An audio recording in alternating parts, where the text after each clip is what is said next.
the sustainable bond market. We highlight the sustainable bond issuers that really Good makes an morning, impact everybody. in their part of the society. Thank you so much What for we would joining like me to see today. So when we are thrilled to be with you. promoting sustainable bonds, we would like others to get inspired Off and that do for a something second. similar. So excited to be with you all today for another Market Open live stream. So not much news happened yesterday. Well, of course, the big news was the war. Last plane pulled out of Afghanistan. 20-year war finally over. That's definitely big news. Something else I saw was AOC was calling for Fed Chairman Powell to, she wasn't calling for him to resign, but she was asking Biden to replace him. AOC just stay out of that. I like Powell. Let's move over to the stocks. Let's see what's moving pre-market. What do we got here on our watch list? We have Skills. Skills running up quite a bit. It's up 11%. Wow. Skills at $11. Okay. Yeah, Skills is one of those SPACs. I like Skills. I own a little bit of Skills, but it's definitely kind of at a low point right now. Let's see if we can. I remember Skills back and at SPAC time, it was pushing $40, not too long ago. And here, look at this chart.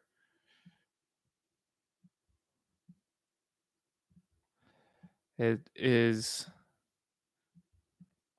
definitely at a low right now. So for Skills to be popping up 10%, it's still pretty close to its bottom. So if you're looking to buy Skills, this is still a great time.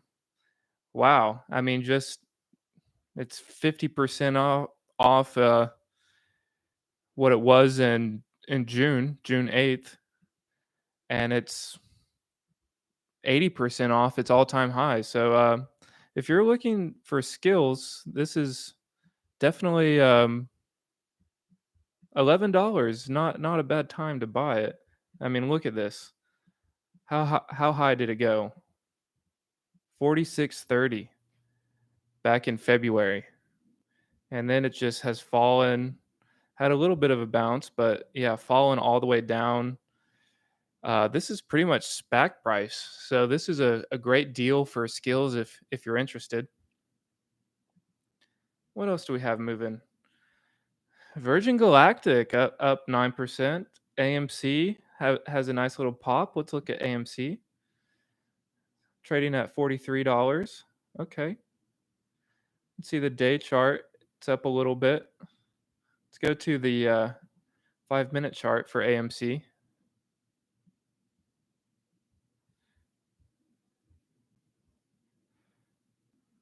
It's trading relatively sideways for the 5-minute chart. It's okay. This is still pre-market. Oh, look at Ethereum breaking 3,500.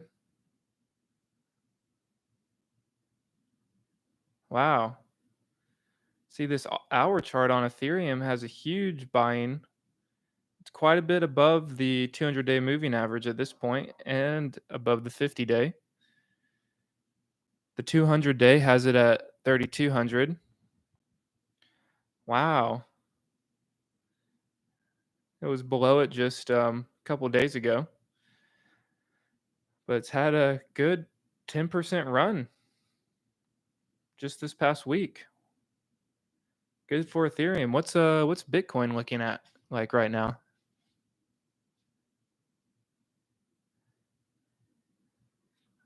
Cardano around 280. Bitcoin up tiny percent, up about 1%, but definitely still around that 47,000 mark. We would love Bitcoin to be able to break through the 50,000. The 200-day moving average for Bitcoin is 48,000. It's still still below that. So an all right time to buy Bitcoin if you're interested in it. Let's look at the 5-minute chart for Bitcoin.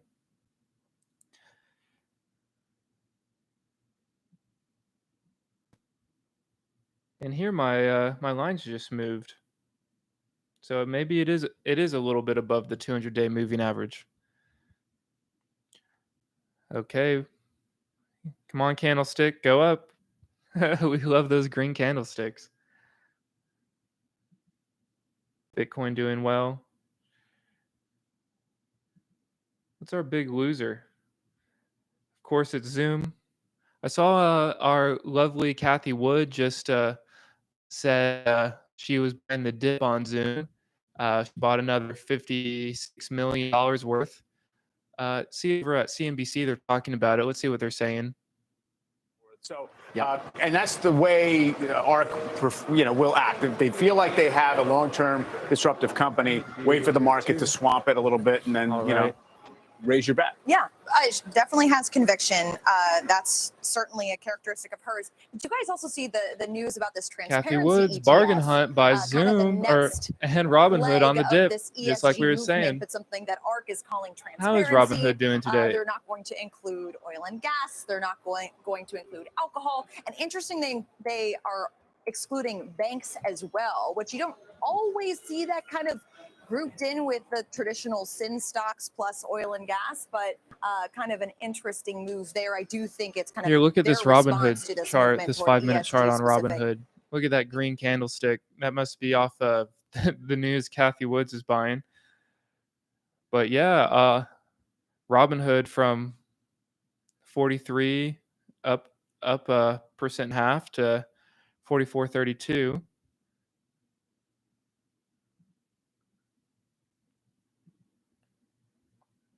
You can see the day chart on Robinhood. It's not too old, so can zoom out more, but wow, just crazy. Look at this person who bought at 85 and then to just lose half their money down to 43 right now. Of course, they didn't lose their money if they didn't sell, so so paper losses, right? Am I right? Let's go back to CNBC. Right. Really, I mean, obviously they can be within their businesses, but their legacy. I want to keep pointing out on Zoom that 5-9. All right, deal, let's pretty big get deal. ready for the Could be opening at least bell. in some jeopardy on the vote. Which Here we is, are. At the end of this month, I think. given Look the at that stock green. there Love is to see below it. Where they actually acquired the company when they announced that July 18th. All right, you hear the applause, and 2, Yes. 1. There it is. Here we go. And a look at the CNBC real-time exchange as we start trading in September. It's like a Here's split the map big today. Amerisource celebrating the 20th Oh, anniversary of the merger of Amerisource oh, Health look at that. I remember Eating it my well. words. Over at the NASDAQ, it's Israeli That's a digital pretty chart. intelligence company. That's a sight for sore eyes. Celebrate. Oh, I yeah. don't remember as well, but they both are ringing Excellent, the bell today, excellent. So they're celebrating at the Congratulations. NASDAQ. Love here. seeing that. And we do open up, Michael, a bit on the S&P, looking at some of our big cap names that we are so focused on. I mean, Apple's still underperforming the broader market at this point by about, 5 percentage points or so, S&P 500 basis points as we head into the 30 points above the last 4 months 4,500. of the year. Wow. Mentioned earlier that going into September, first, Apple at second of highs last right year, now. it was maximum concentration in the big 153. growth stocks. Apple at that moment peaked right at that time. They had, remember, a stock split. A lot of things were going together. Tesla was splitting its. It just All the seemed big like there tech was in a the green huge right now. retail excitement for the big guys. That's On excellent. a one-year basis, since that day, Apple's only Let's up 14%. pull off of this only. and It's about check half out of the our S&P is crypto. down over that period of time. We already saw Bitcoin and Ethereum a little bit. Total market cap still above 2 trillion. Bitcoin falling a little bit. Market cap at a bit under 900 billion, and Ethereum doing really well. Cardano also doing really well, 90 billion for Cardano. Let's look at Solana. Solana had that huge run. Yesterday we saw it go to 130, or at least really close to, definitely 125.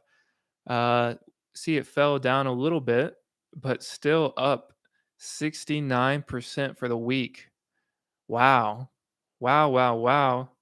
It's at 115 right now. It just has blown up. Let's see if we can look at the Solana chart.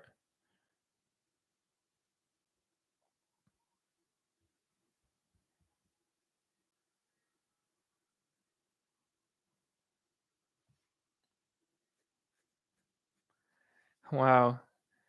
Just 7 days ago, August 26th, it was at $67. The month chart. Let's look at the year to date chart. It's just insane. Year to date, $1.50, blowing up to 115 right now. Oh, if you were in Solana at the beginning of the year, hats off to you. Comment down below if you're in Solana at the beginning of the year. I would love to talk to you and hear what other altcoins you think might explode. Because wow, that's some incredible gains for the people in Solana. Let's go over to the Wall Street Journal, see what the big news is. In the economy section, White House to unveil steps aimed at easing housing supply shortage. That sounds good. I'm interested in lower housing cost. Moves are designed to encourage construction of homes for renters and first-time buyers. Okay. The Biden administration is poised to unveil a series of steps aimed to addressing the U.S. shortage of entry-level homes and rental properties. The changes would draw upon the administrative authority of government regulators such as the Federal Housing Finance Agency as Congress weighs broader policy changes tied to the debate over revamping U.S. infrastructure, according to a draft plan viewed Tuesday by the Wall Street Journal. Okay, what's the info? One change would allow Fannie and Freddie to invest more of their resources into rental housing by boosting an existing regulatory cap on the investment in apartment projects supported by the low income housing tax credit. Additional changes would give first time homebuyers and philanthropies a chance to buy distressed properties insured by the Federal Housing Administration, aiming to give them a leg up against investors that have snapped up many such properties in recent years. Wow. That's interesting.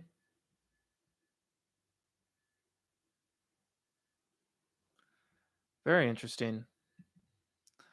Well, I would definitely love for housing to be a little bit more affordable as someone who is looking to buy their first home.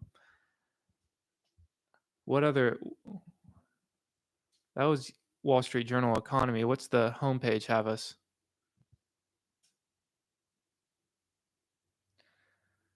Of course, it's Afghanistan. Taliban battle opposition militias wield power in Kabul. Taliban seeking to expand capabilities with U.S. weaponry. U.S. exit from Afghanistan shifts global power balance. Biden defends withdrawal. Hurricane Ida, also big news. Ida leaves residents without power amid pushing heat. Evacuees urged to stay away as devastation affects all aspects.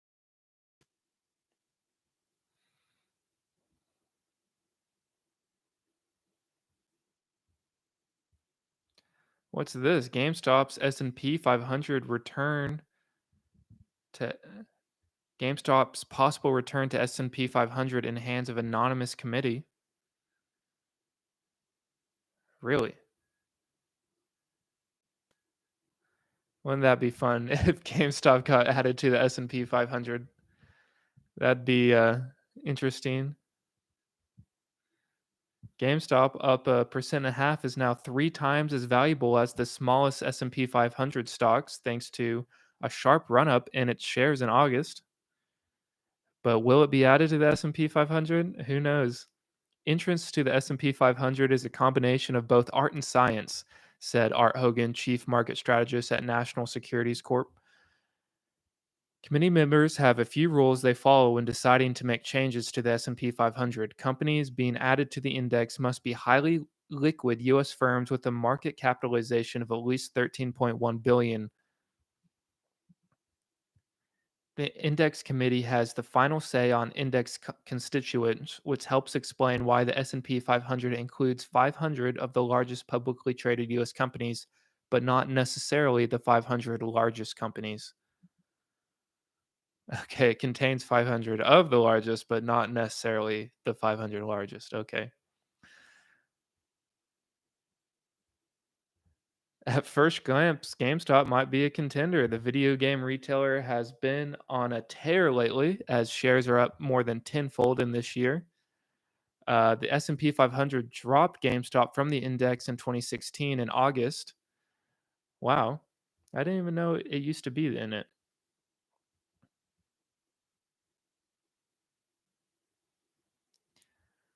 Companies considered for index inclusion must have posted positive earnings for their most recent quarter.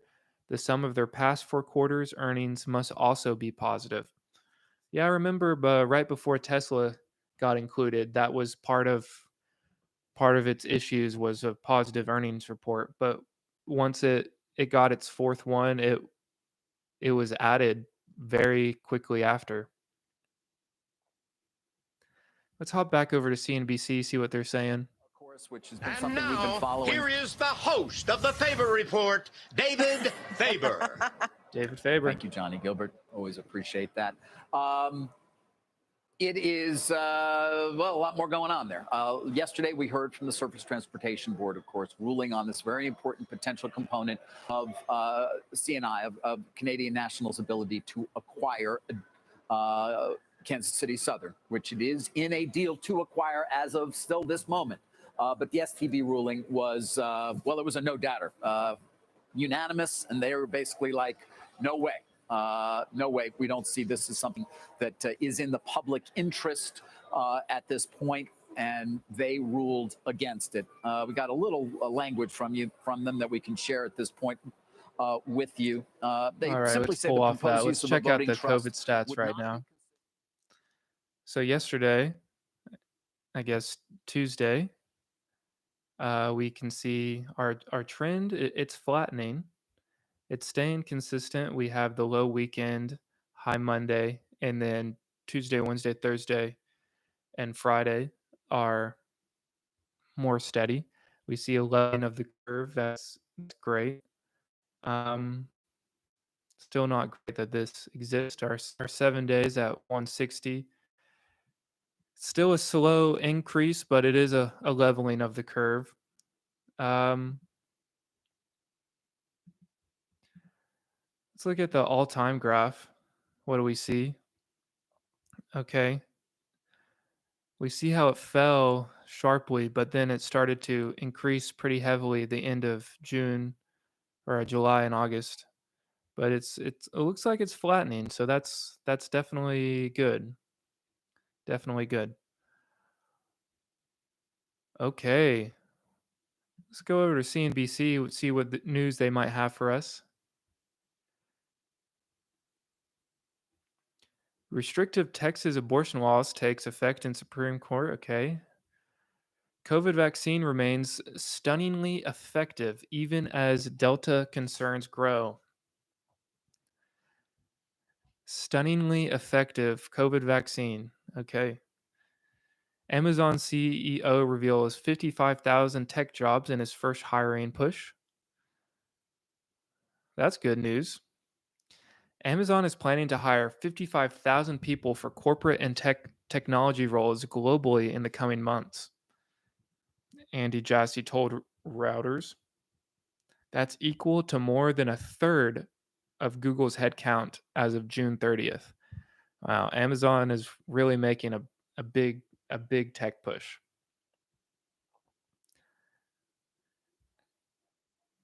Amazon's planning to hire 55,000 people.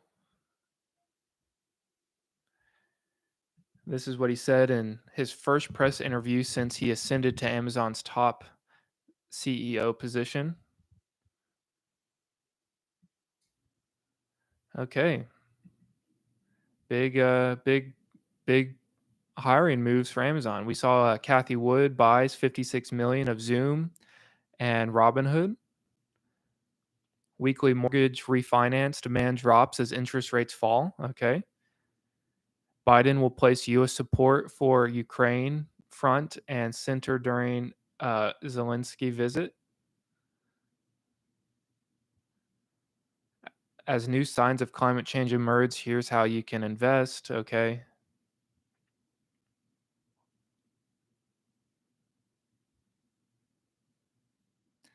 Walmart.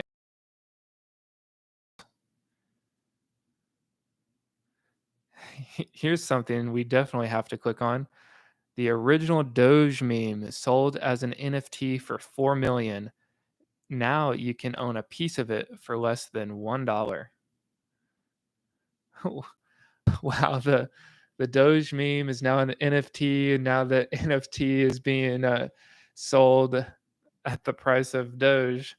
The legendary Doge meme from 2010, which portrays a Shiba Inu dog named Kabasu and inspired the creation of cryptocurrency Dogecoin, sold for $4 million as an NFT in June. Wow.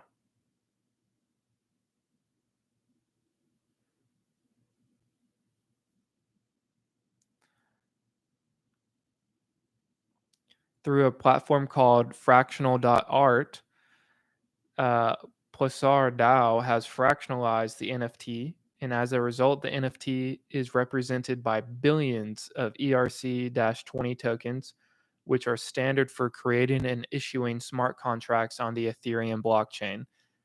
In this case, Pulsar DAO has called the tokens DOG, and investors can then buy as many or as few DOG tokens as they can afford on fractional.art and on decentralized exchange Miso. Wow.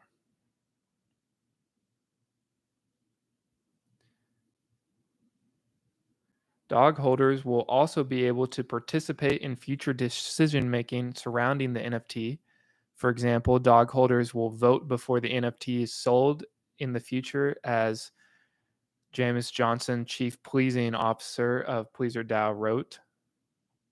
Wow.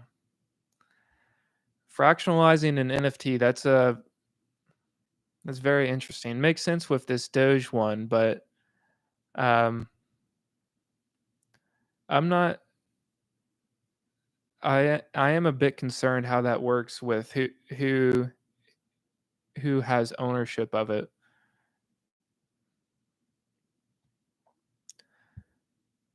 Okay.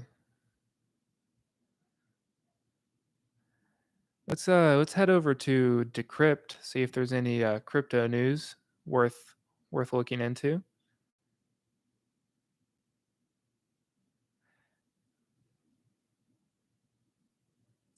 DeFi tokens, Aave Uniswap rally as Ethereum scaling solution. Arbitrum launches. Okay.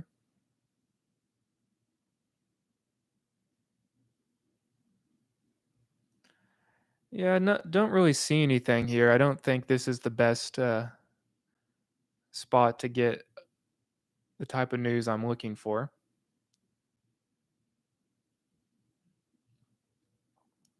Go back to the Wall Street Journal. Or now that it's open, let's go back to our stocks. What's moving?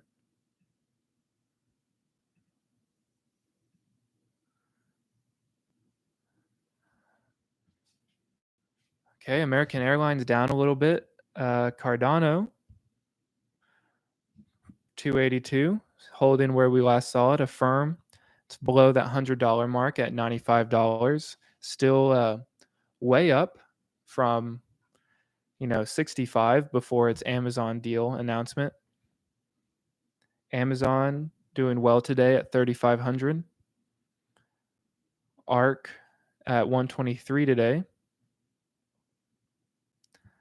Alibaba doing well, getting some gains. These China stocks definitely, personally for me, they kind of scare me. I mean, you just never know what the Chinese government is going to do or say. I would have never predicted that after JD.com gets, you know, its US listing that they would, come out and ban gaming and do all the things they do. But just look at this decline. It's at 170 right now. And not even that long ago, it was at 250, 275, 279 over here, and even higher, above 300, 320.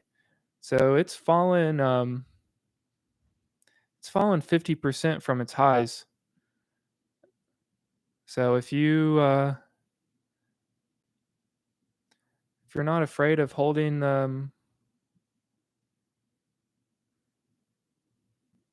these Chinese stocks, it's maybe not a bad place to buy down at 152. The last time it was over at that level was back in 2019. So wow, it's lost 2 years of gains. 2 years of gains, 2019. Wow. Let's go back over to our watch list, see what's happening. Berkshire Hathaway even. Coinbase getting some growth, 3% gains, around 266 right now. Coinbase had the crazy IPO and then just fell. I mean, this is the week chart. We saw it IPO'd and it ran up to 429 and then quickly just fell to low 200s. I bought a little bit of Coinbase at 300. I put a limit order in and honestly I forgot to remove it because I would have much preferred to pick it up at around 250 than 300 where I did. So I'm still a little bit down on my position.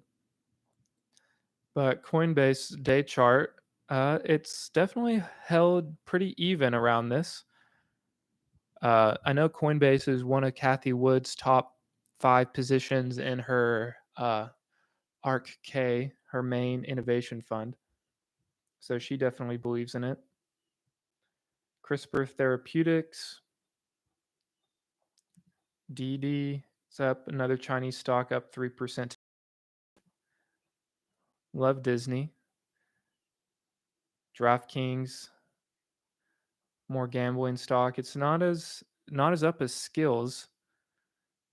Maybe Skills has a little bit. I know Skills is a pretty popular one on Wall Street Bets. Maybe there's some short interest in there that's popping it a little bit. I'm not too sure. If you know, let me know down in the comments. Let's run back over to CNBC, see if there's any news coming this morning. Bob. Hello, David. Happy Wednesday. 2-1 advancing to declining stocks, but kind of flattish opening. Not a lot of new highs. That's a selective rally, and that's a little bit of a problem for the technicians here. Let me just show you what's moving here. There you see the momentum names, tech and communication services. This is essentially technology put together. That's where the momentum has been all month. Growth stocks over value stocks, big caps over small caps. That's an inversion of what happened earlier in the year. Meantime, yield alternatives like REITs, that's a historic high for the real estate index there. Banks, sideways for months. Industrials, sideways for months. What's there typically?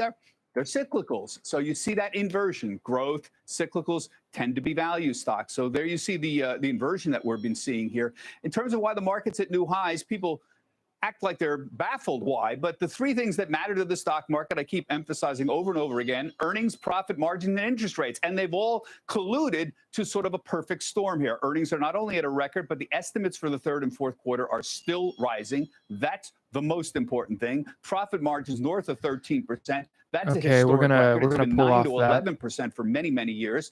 Interest rates have been staying low. On top of that, Okay, so that's some of what's happening in the stock market this morning. Thank you all so much for joining me today, and I really do appreciate it. Let me know down in the comments what you'd like to see, what type of stocks and investing information you follow and are interested in, And until next time, take care, everybody.